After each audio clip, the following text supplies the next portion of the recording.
Lizzy is 28 years old. She works as a marketing coordinator, earning $52,000 per year. Every payday, $500 leaves her checking account automatically and goes into a low-cost index fund. She rarely orders takeout.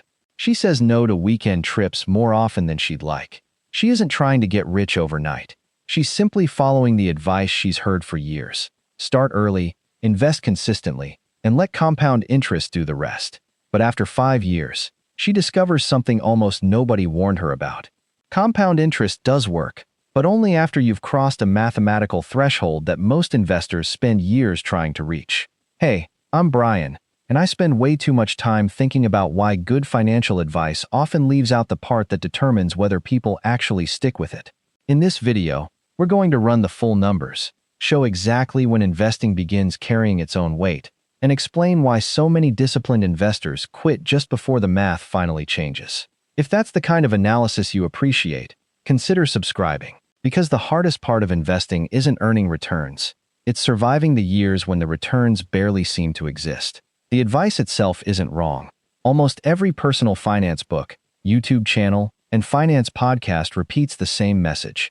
Compound interest is the eighth wonder of the world. Then comes the famous example. A single penny doubled every day for 30 days becomes more than $5 million. The math is perfectly correct, but there's a problem. Nobody actually invests by doubling their money every 24 hours. Real people add money little by little. They invest from paychecks. They build portfolios one contribution at a time. That's the detail most demonstrations quietly skip. Compound interest doesn't immediately become the engine. At the beginning, you are the engine. That's not wrong, but it leaves out the most important part of the journey. Let's go back to Lizzy. She's 28, earning $52,000 annually, bringing home exactly $3,380 each month after taxes. Every month she invests $500, or $6,000 each year, into a diversified index fund expected to average around 7% annually over the long run. That contribution represents nearly 15% of her income. It isn't effortless. She's cooking at home instead of ordering dinner. She's driving her current car another few years. She skipped 2 vacations because that automatic investment mattered more. Now let's watch what actually happens. Year 1. Lizzy contributes $6,000. The market adds only $225. Her ending balance is $6,225. An entire year of discipline produced less investment growth than many people spend on groceries in 2 weeks. Year 2.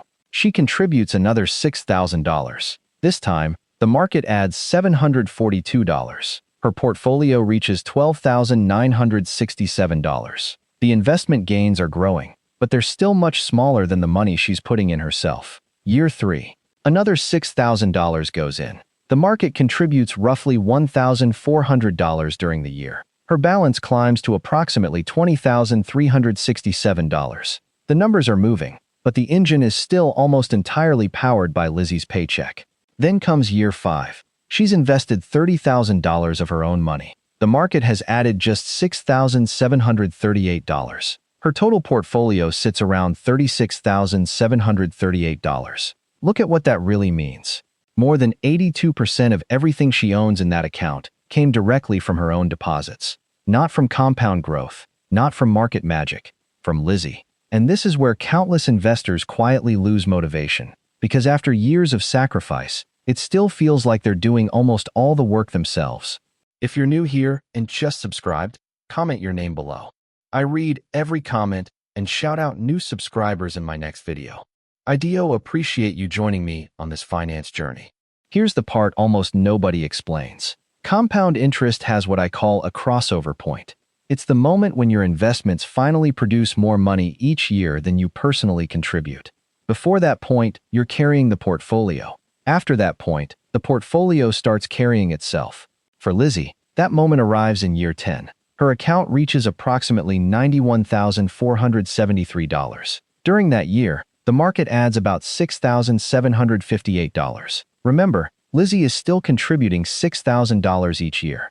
For the first time, her investments earn more than she deposits. The balance has become the engine. Think of it like an airplane leaving the runway. For the first several minutes, almost everything is acceleration. The runway feels endless. Then suddenly the wheels lift. The plane is still moving forward because of everything that happened before takeoff. That's exactly how compounding behaves. Now watch what happens after the crossover. By year 15, Lizzy's portfolio has grown to roughly $180,000. Annual market growth is now around $12,600. That's more than double her yearly contribution. By year 20, her investments reach approximately $304,000. The market adds about $21,000 during that year. Lizzy still contributes $6,000. Her money is now working more than 3 times harder than she is. The runway didn't suddenly appear. She built every inch of it during those slow, frustrating years when almost nobody notices the progress. Now let's introduce something much more realistic than a perfect investing journey. Life happens. In year 4, Lizzy faces an unexpected medical emergency. Insurance doesn't cover everything. She withdraws $8,000 from her investment account because she doesn't have enough cash elsewhere. That single withdrawal changes the timeline. Instead of reaching her crossover point in year 10, she doesn't reach it until year 11. One difficult year delays the moment her portfolio becomes self-sustaining by an entire year. But the bigger cost isn't the delay, it's the decades that follow. By year 20, that $8,000 withdrawal has reduced her wealth by roughly $32,000 compared to the original path. By year 30, the difference grows to approximately $63,000. Not because she made a bad decision, because those dollars never had the chance to keep compounding. That's an important distinction. This isn't a story about failure. It's a story about mathematics meeting real life. And real life interrupts almost everyone. According to data from the Federal Reserve, a substantial share of households would struggle to cover an unexpected emergency expense without borrowing, selling assets, or changing spending dramatically. That's exactly why setbacks like Lizzy's are so common. The uncomfortable reality is that compound interest isn't just built by earning returns. It's built by protecting the balance long enough for those returns to finally become bigger than you are. This is the part of investing almost nobody talks about.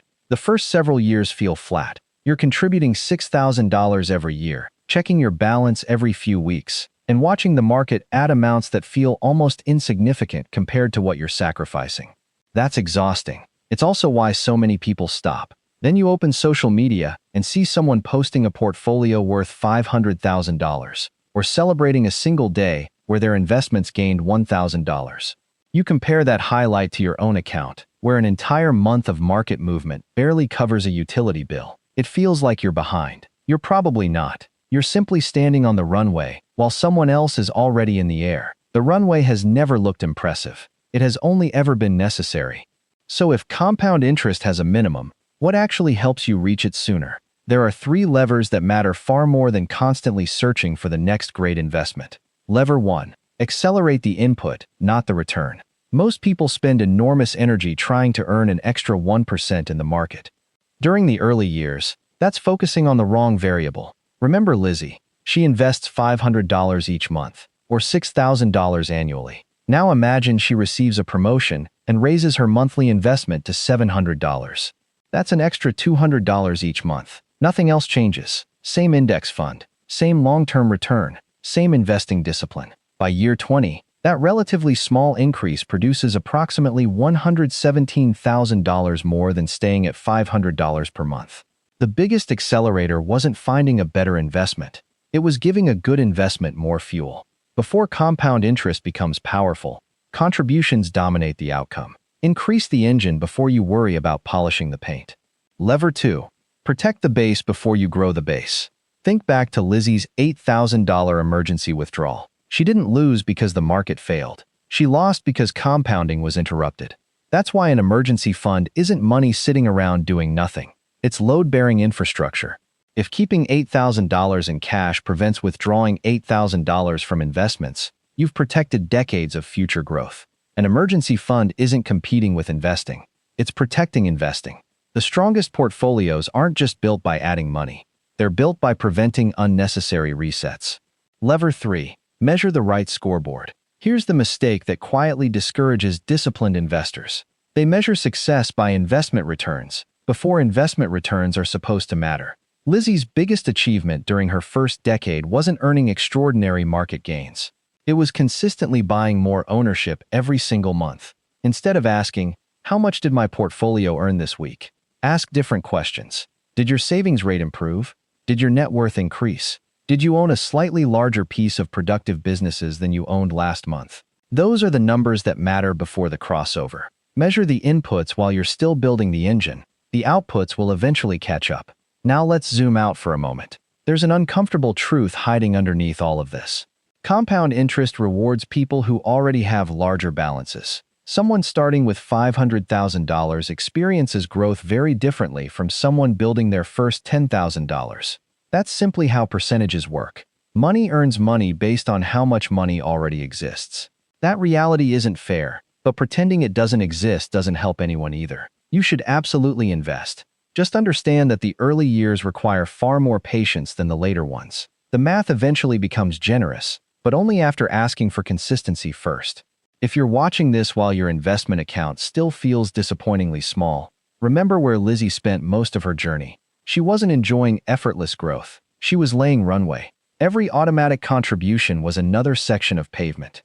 Every month she stayed invested, made the runway a little longer, even when it didn't feel any different from the month before. Then one day, the wheels left the ground.